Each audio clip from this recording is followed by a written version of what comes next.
बस्सी दक्षिण से भाजपा मंडल अध्यक्ष श्री राम पवन जोशी से खास मुलाकात। नववर्ष 2026 के अवसर पर पवन जोशी ने क्षेत्र में चल रहे विकास कार्य को लेकर बातचीत की। साथ ही उन्होंने अपनी ग्राम पंचायत की जनता, भाजपा के सभी समर्पित कार्यकर्ताओं, राजस्थान के मुख्यमंत्री श्री भजन लाल शर्मा जी एवं पार्टी के तमाम वरिष्ठ नेताओं को नववर्ष 2026 की हार्दिक शुभकामनाएं दी। साथ ही क्षेत्र में हो रहे विकास कार्यों के लिए भारतीय जनता पार्टी का आभार भी व्यक्त किया। आइए सुनते हैं पवन जोशी के अपने विचारों को। नमस्कार, आप देख रहे हो राजस्थान पंचायती दुनिया और मैं आपके साथ में वीर सिंह।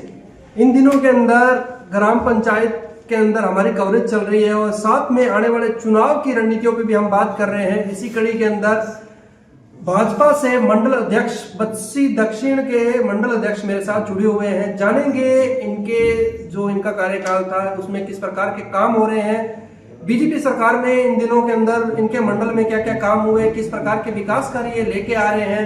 कहते हैं कि मंडल अध्यक्ष एक वो इकाई है जिसके पास चुनावी रणनीति को लेके, पार्टियों की लेके हर एक छोटी से छोटी चीज इनको पता होती है। तो अपन आज इनसे खास मुलाकात के अंदर खास मेहमान मेरे साथ जुड़े हुए हैं पवन जी जोशी। पवन जोशी साहब से हम बात करेंगे। जोशी साहब, पहले तो बहुत बहुत स्वागत है आपका जी। ग्राम पंचायत सांबरिया में और दक्षिण मंडल में आपका स्वागत है जी। बहुत बहुत शुक्रिया सर। पहले तो हमारी राजस्थान की तमाम वो जनता आज आपको देख रही है, आपके पार्टी के कार्यकर्ता आज आपको देख रहे हैं, क्या कहना चाहोगे? और हम भी आपसे जानना चाहेंगे आपका राजनीतिक परिचय। सबसे पहले राजनीतिक परिचय बताइए सर। मेरा जो राजनीतिक परिचय जो शुरू हुआ जब पंचायत स्तर पर संगठन की तरफ से इकाई प्रणाली थी जी, उस वक्त में ग्राम पंचायत सांबरिया का इकाई अध्यक्ष रहा हूँ जी। उसके बाद में मेरी जो कार्य की जो निष्ठा और लगन के हिसाब से फिर मुझे मंडल का महामंत्री बनाया। जब बस्सी जो विधानसभा थी उसमें 3 ही मंडल हुआ करते थे, तो मैं लगातार 3 बार मैं मंडल का महामंत्री रहा जी। उसके बाद में मैं कार्य प्रणाली के हिसाब से, लगन के हिसाब से मुझे जिले में किसानों की आवाज़ के लिए मुझे किसान मोर्चा का जिला उपाध्यक्ष भी बनाया गया। मैं आईटी सेल का भी मैं सदस्य रहा हूँ जिले के अंदर जी। और अभी मैं वर्तमान में बस्सी जो दक्षिण मंडल है उसका अध्यक्ष हूँ और मेरे अंडर में जो लगभग 15 पंचायतें भी आती हैं। क्या बात है सर। काफी लंबे टाइम से भाजपा पार्टी से हैं और ग्राम पंचायत के अंदर अभी इनकी जो धर्मपत्नी है श्रीमती निर्मला शर्मा जी, निर्मला जी यहाँ से सरपंच भी इनकी धर्मपत्नी, और जैसे कि इनके ऊपर गांव की भी जिम्मेदारी है और पूरे मंडल की भी जिम्मेदारी है।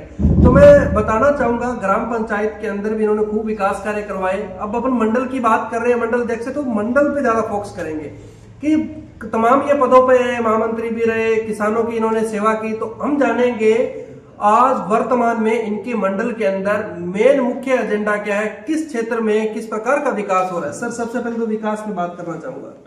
विकास की दृष्टि से मैं आपको बताना चाहूँगा कि जो बस्सी क्षेत्र में लगभग 120 करोड़ रुपए की विधानसभा में 120 करोड़ रुपए की लागत जो सड़कें बन रही हैं, क्या बात है, उसमें से लगभग आधा पैसा मेरे मंडल में आया हुआ है। क्या बात है। जिसमें जैसे मुख्य सड़क है आदरणीय जी भजन लाल जी शर्मा जी हैं और हमारे जो नेता हैं, जो सांसद प्रत्याशी कन्हैयालाल जी मीणा, हमारे नेता विधायक चंद्रमोहन जी मीणा जी हैं, उनकी अनुशंसा पर हमारी मुख्य रोड थी जी जो हमें बस्सी तहसील से जोड़ती है। क्या बात है। उसकी चौड़ाईकरण के लिए लगभग 9 करोड़ रुपए बजट में घोषणा में माननीय मुख्यमंत्री जी ने घोषणा की।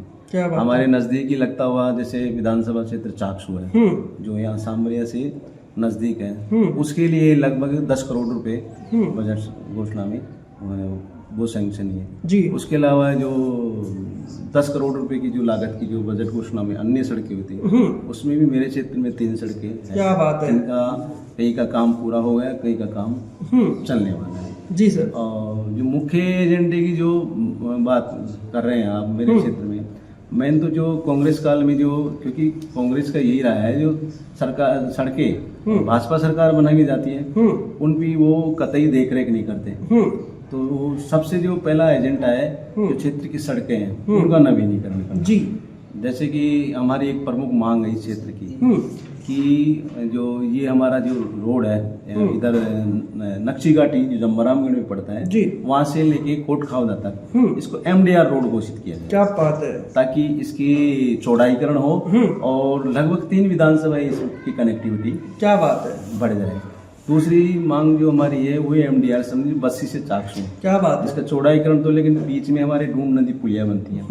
अगर वो एमडीआर अगर घोषित हो जाए तो उसमें हम केंद्र सरकार से भी सीआरएफ में पैसा ले सकते हैं। तो हमने हमारे नेताओं ने भी मुख्यमंत्री जी को और पीडब्ल्यूडी मंत्री दिया कुमार जी को लिखा है और उसकी फाइल मेरे हिसाब से जैसे मैं अपडेट ली थी मैंने चीफ इंजीनियर की, अगर ये काम हमारा हो जाता है इस क्षेत्र में तो ये बहुत बड़ी उपलब्धि होगी मेरे क्षेत्र में। क्या बात है सर।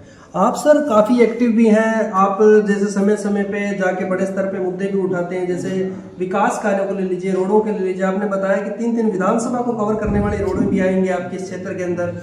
तो मैं जानना चाहूंगा अभी वर्तमान में कौन सी जगह काम चल रहा है इन रोडों का, अभी क्या शुरुआत हो चुकी है इन चीजों की? अभी जो 2 रोडें हैं जैसे ये चाकसू वाली है या बस्सी वाली, इनकी टेंडर प्रक्रिया पूरी हुई, ठेकेदार आ गए, फर्म आ गए जी। एक जो रोड है शंकरपुरा से जो काशीपुरा वो उसमें डामरीकरण होने वाला है। एक 1 किलोमीटर की रोड थी ये सांबरिया कनक रोड की जो वो पूर्ण हो गई। एक रोड है पीपलियावाई से सांबरिया जी, उसका काम भी अब नियरेस्ट चालू होने वाला है जी सर। और एक और भी जैसे सड़क है ये, जैसे अभी अपने क्या नाम है पीडब्ल्यूडी जो विंग है उससे जो रोड बनी है जो सांक से बस्सी, उसका चौड़ाईकरण भी हो गया। तो ज्यादातर इस क्षेत्र में सड़कों पे ज्यादा फोकस है। और भी कैसे जैसे कई मुद्दे हैं, जैसे अभी सीएम साहब ने संभाग स्तर पर मीटिंगें ली तो प्रत्येक मंडल अध्यक्ष को जिला पदाधिकारियों को वहाँ बुलाया तो हमसे 2 कार्य उन्होंने मांगे भाई आप अपनी सुझाव दो जो काम होने। तो इस क्षेत्र में सांबरिया में आसपास के क्षेत्र में सीएससी की व्यवस्था नहीं है जी। तो बड़े अस्पताल के लिए सामने या तो हमें तुंगा जाना पड़े या फिर बस्सी जाओ या कोटखाव में चाकू जाओ।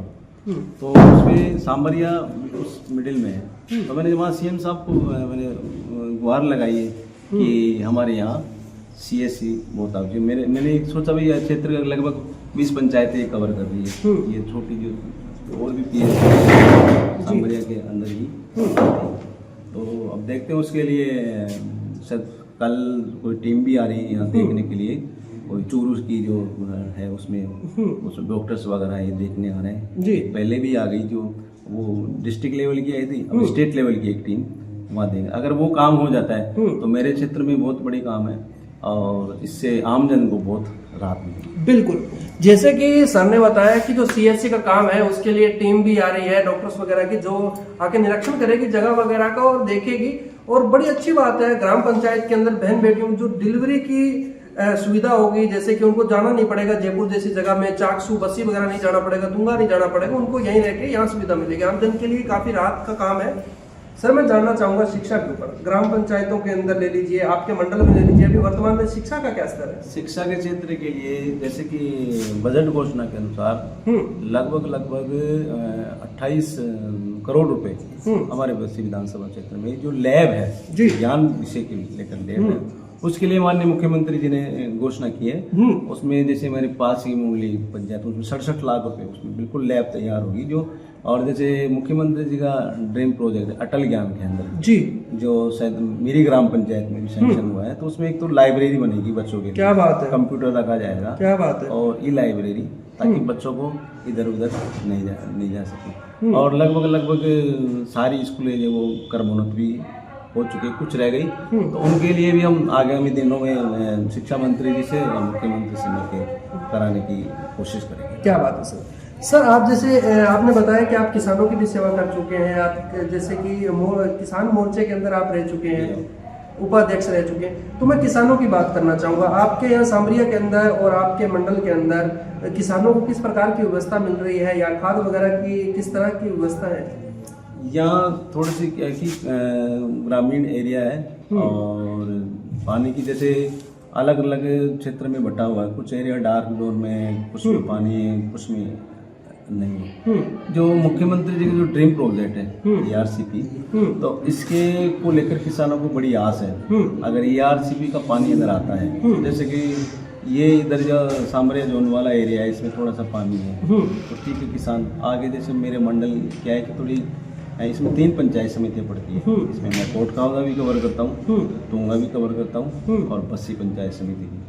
तो उधर थोड़ा डार्क एरिया है, पानी की कमी है जी। तो अगर ERCP अगर प्रोजेक्ट ये आ रहा है तो एक ये मतलब एक उम्मीद की किरण किसानों को है। क्या बात है, आगे भविष्य के लिए। क्या बात है। तो किसान इससे काफी खुश भी होंगे। बिल्कुल खुश है जी। और चाहना करते हैं बस ये थोड़ा धरातल पे अगर आ जाए जल्द से जी, जल्द, तो हो सकता है कि आगामी दिनों में पार्टी को भी फायदा हो और हम सरकार को क्या फायदा बात है। उम्मीद है कि धरातल पे होगी शुरू। बिल्कुल, जैसे कि रामगढ़ बांध को भरने जा रहे हैं, हमारे और भी बांध हैं उनको भरने जा रहे हैं, तो जी। हमें उम्मीद है। क्या बात है, किसानों के लिए बड़ी खुशी की बात है जिस तरह से पानी की इन्होंने बात की कि आने वाले टाइम के अंदर किसानों को भी राहत पहुंचाई जाएगी। अब हम बात करते हैं ग्राम पंचायत स्तर पे, क्योंकि इनकी जो धर्मपत्नी है निर्मला जी शर्मा, तो वो भी यहाँ से सरपंच है। इनके ऊपर ग्राम पंचायत की जिम्मेदारी है। एक जन नायक होने के नाते, ग्राम पंचायत के सरपंच प्रतिनिधि होने के नाते इनका भी देखते हैं ग्राम पंचायत में बड़े बड़े क्या विकास कार्य करवाए हैं। सर इंटरव्यू वैसे भी अपना काफी लंबा हो गया है, बड़े बड़े क्या विकास कार्य करवाए ऑन कैमरे के माध्यम से आज बताइए। और हम आज आपकी ग्राम पंचायत सामरिया की जनता भी आज आपको देख रही है, क्या बड़े बड़े कार्य हुए हैं आपकी पंचायत में? देखिए, जब मैं सरपंच बना तो कुछ स्थान जैसे बड़ी ग्राम पंचायत है, इसमें लगभग 7-8 हज़ार की आबादी है जी सर। तो पूरा गांव अंधेरे में डूबा होता। तो मैंने सर्वप्रथम ये सोचा, मैंने कहा यार लाइट की व्यवस्था जो सरकार ने चला रखी है वो होनी चाहिए। तो मैंने पूरे गांव में स्ट्रीट लाइट लगाई। क्या बात है। और जो ये साज सज्जा के लिए जो लाइट होती बड़ी वाली लाइट जी, high mast light, high mast, वो भी लगाई। मैंने हमारे जो बाजार का चौक था वो काफी डैमेज था, ध्यान नहीं दे रहा था। तो सर्वप्रथम मैंने आते ही उसको ठीक करवाया। भाई जो मेन जो फोकस होता है ना वो बाजार का, बिल्कुल गांव के अंदर एंट्री वही है, बड़ा कस्बा है यहाँ पे। तो आते ही मैंने कई जगह जैसे झाड़ियों वगैरह में कीचड़ वगैरह आते ही मैंने कई जगह रोडें भी बनवाई। अब जैसे ग्राम पंचायत में अटल ज्ञान केंद्र बन रहा है जो मुख्यमंत्री जी का ड्रीम प्रोजेक्ट है। उसके अलावा जैसे जिम, ओपन जिम, क्या बात है, वो भी है। और जैसे नर्सरी लगाई है हमने, क्या बात है, पर्यावरण को बढ़ावा देने के लिए। और जैसे ये जल ग्रहण से भी हमने 3 वो पौंड खुदवाए हैं, क्या बात ताकि है, जल संग्रहण हो सके बारिश के टाइम में, तो किसानों को लाभ मिल सके। क्या बात है। और भी कई जैसे कार्य हैं जो ग्राम पंचायत में मैंने प्राथमिकता से करवाने की। जैसे मैंने हमारे विज्ञान विषय यहाँ नहीं है, तो अभी राजकीय उच्च माध्यमिक विद्यालय सामरिया में तो अभी भूगोल विषय उन्होंने सरकार ने चालू कर दिया। अब मेरा आगामी दिन में ये है कि अब ये महात्मा गांधी स्कूल है, तो मैं चाहता हूँ अगले सत्र में शायद, मुझे उम्मीद है कि यहाँ साइंस का विषय भी। क्या बात है, तो बच्चों को बाहर नहीं जाना पड़ेगा, बड़ी अच्छी बात है आपकी। सर मैं जानना चाहूँगा आपकी अभी ग्राम पंचायत के अंदर कितने गाँव आ रहे हैं?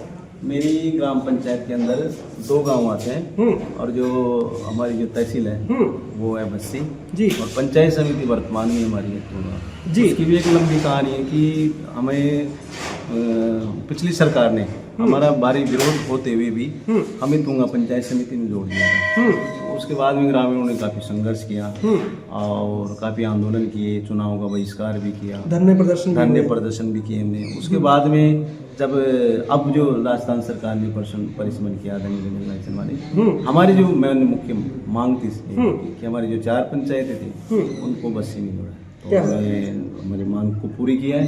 और इसके अलावा जो जनता की मांग थी कुछ नई पंचायतों की, वो भी उन्होंने बनाई है। क्या बात है। तो ये बहुत बड़ी जनता की खुशी वाली बात है और जीत है जनता की। जी सर, निर्मला जी शर्मा जी के द्वारा और श्रीमान पवन जी जोशी जी के द्वारा दोनों गांव को एक ही नजरिए से देखा गया।